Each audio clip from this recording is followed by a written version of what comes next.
নওশাদ সিদ্দিকীর যদি বুকের পাটা থাকে আগামী ২৬ সালে ভাঙড়ে একজন ভূমিপুত্রকে এখানে ক্যান্ডিডেট করুক আর নিজে জাঙ্গিপাড়া বিধানসভা থেকে একবার জিতে আসুক, তাহলে ভাববো ওর দম আছে। আমার রাজনৈতিক জীবনে রাজনীতির ওপর যদি এতটুকু জ্ঞান থাকে ১ লক্ষ ভোটে জিতবো। আটকানোর ক্ষমতা কারণ নেই। ভাঙড়ের তৃণমূল তৈরি আছে। ২৬-এ ১ লক্ষ ভোটে জিতে নওশাদকে ভাঙড় ছাড়ার হুঁশিয়ারি শওকতের। কি বলেছেন তিনি, শোনাব আপনাদের। আরে বুকের যদি পাটা থাকে নওশাদ সিদ্দিকী আগামী ২৬ সালে এখানে ভাঙড়ের একজন ভূমিপুত্র ক্যান্ডিডেট করুক আর নিজে একবার ওই জাঙ্গিপাড়া বিধানসভা থেকে জিতে আসুক, তবে ওকে বাপের কথা বলবে। যদি ও লেজে গোবরে না করে দেয়, তাই আমার নাম শওকত মোল্লা না। আমি এখানে বলছি, এখানেও লেজে গোবরে হওয়ার জন্য তৈরি থাকবে। লোকসভাতে ৮৭,০০০ ভোটে আমরা জিতেছি। লোকসভার পরে ১ ডজন আইএসএফ এর নির্বাচিত প্রতিনিধি আমাদের দলে যোগদান করেছে। অনেক সাধারণ কর্মীরা তারা তৃণমূল কংগ্রেসে যোগদান করেছে। লোকসভা যে জায়গা ছিলাম তার চাইতে অনেক ভালো জায়গায় আমরা আছি। ভাঙড় জিতবো, আটকাবার ক্ষমতা নেই। যতই মানুষকে বোকা বানাও, মিথ্যা কথা বলো, যতই মানুষকে বিভ্রান্ত করো, যত মিথ্যা কথার হাফেজ সাজো, খুব বেশি লাভ হবে না। আমার রাজনৈতিক জীবনে রাজনীতির প্রতি যদি আমার এতটুকু জ্ঞান থাকে, ১ লক্ষ ভোটে ভাঙড় জিতবে, আটকাবার ক্ষমতা কারণ নেই। ভাঙড় তৃণমূল কংগ্রেস তৈরি আছে। শুক্রবার সন্ধ্যায় দক্ষিণ ২৪ পরগনার ভাঙড় জুড়ে রোড লাইটের উদ্বোধন কর্মসূচি ছিল। সরকারি স্ট্রিট লাইটের উদ্বোধনী এসে ২৬ বিধানসভা ভোটের দামামা বাজালেন ক্যানিং পূর্ব বিধায়ক শওকত মোল্লা। নওশাদকে হুগলিতে পাঠানোর হুঁশিয়ারি দেয় তিনি বলেন, নওশাদ সিদ্দিকীর যদি বুকের পাটা থাকে আগামী ২৬ সালে ভাঙড়ের একজন ভূমিপুত্রকে এখানে ক্যান্ডিডেট করুক আর নিজে জাঙ্গিপাড়া বিধানসভা থেকে একবার জিতে আসুক, তাহলে ভাববো ওর দম আছে। যদি ওর ল্যাজে গোবরে না পড়ে যায় তাহলে আমার নাম শওকত মোল্লা নয়। এখানে ল্যাজে গোবরে হওয়ার জন্য তৈরি থাকুক। লোকসভাতে ৮৭,০০০ ভোটে আমরা জিতেছি। তারপরে ১ ডজন আইএসএফ কর্মী আমাদের দলে যোগদান করেছে। ভাঙড়ে জিতবো, আটকানোর ক্ষমতা নেই। মানুষকে ভুল বুঝিয়ে লাভ নেই। আমার রাজনৈতিক জীবনের রাজনীতির উপর যদি এতটুকু জ্ঞান থাকে ১ লক্ষ ভোটে জিতবো। আটকানোর ক্ষমতা কারণ নেই। ভাঙড়ে তৃণমূল তৈরি আছে। কি বলেছেন তিনি, শোনাব আপনাদের। সম্পূর্ণ আমাদের মাননীয় মুখ্যমন্ত্রী অনুপ্রেরণায় এবং আমাদের প্রিয় সাংসদ অভিষেক বন্দ্যোপাধ্যায়ের সহযোগিতায়। আরে বুকের যদি পাটা থাকে নওশাদ সিদ্দিকী আগামী ২৬ সালে এখানে ভাঙড়ের একজন ভূমিপুত্র ক্যান্ডিডেট করুক আর নিজে একবার ওই জাঙ্গিপাড়া বিধানসভা থেকে জিতে আসুক, তবে ওকে বাপের কথা বলবে। যদি ও লেজে গোবরে না করে দেয়, তাই আমার নাম শওকত মোল্লা না। আমি এখানে বলছি, এখানেও লেজে গোবরে হওয়ার জন্য তৈরি থাকবে।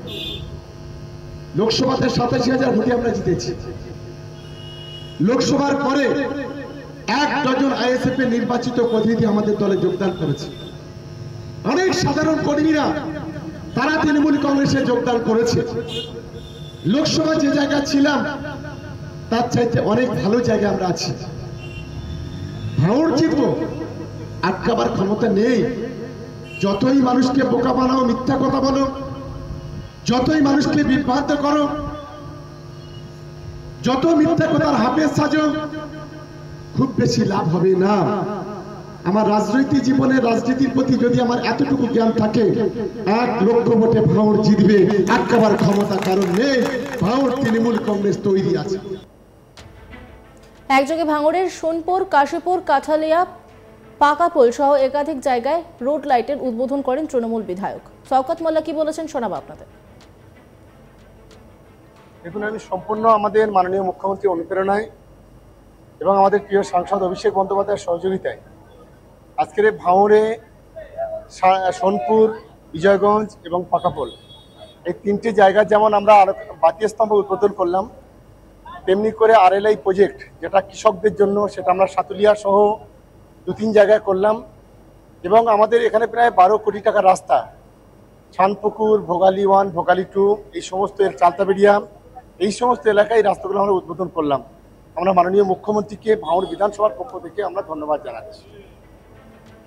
পাশাপাশি সাতুলিয়াতে সোলার RLI সিস্টেমের উদ্বোধন করেন ভাঙড়ের পর্যবেক্ষক। বিধানসভা ভোটের আগে ভাঙড় জুড়ে সর্বত্রই লাইটের ব্যবস্থা করা হবে বলে জানান তিনি। একাধিক সরকারি প্রকল্পের উদ্বোধনের পাশাপাশি বক্তব্য রাখতে গিয়ে তিনি বলেন 2026-এর বিধানসভা ভোটে ভাঙড় থেকে 1 লক্ষর বেশি ভোটে জয় পাবে তৃণমূল। এই গোটা বিষয় নিয়ে একটা রিপোর্ট তুলে ধরেছেন আমার কলিগ প্রসেনজিৎ সাহা। দেখাবো আপনাদের। সরকারি স্ট্রিট লাইটের উদ্বোধনে এসে এবার কার্যত বিধানসভার ঘণ্টা বাজিয়ে দিলেন রাজ্য তৃণমূলের সাধারণ সম্পাদক তথা ক্যানিং পূর্বের বিধায়ক এবং ভাঙড়ের তৃণমূল কংগ্রেসের অবজারভার শওকত মোল্লা। শুক্রবার বিকেলে দক্ষিণ চব্বিশ পরগনার ভাঙড়ের একাধিক রাস্তার আলোর কর্মসূচি উদ্বোধনে আসেন ক্যানিং পূর্বের বিধায়ক এবং সেখানে এসে কার্যত বক্তব্য রাখতে গিয়ে তিনি বলেন যে ভাঙড় থেকে এবার কার্যত 1 লক্ষ ভোটের বেশি ব্যবধানে তৃণমূল কংগ্রেস জয়লাভ করবে। গত লোকসভা নির্বাচনে এই ভাঙড় থেকে তৃণমূল কংগ্রেস প্রায় 70,000-এর বেশি ভোটের লিড পেয়েছে, আর আগামী বিধানসভা নির্বাচনে সেই লিডটা কার্যত 1 লক্ষের বেশি ভোটে লিড হবে, এমনটাই দাবি করেছেন শওকত মোল্লা। আর বিধানসভা ভোটের আগে ভাঙড়ে প্রভূত আরও উন্নয়ন তিনি করবেন তেমনই বার্তা দিয়েছেন।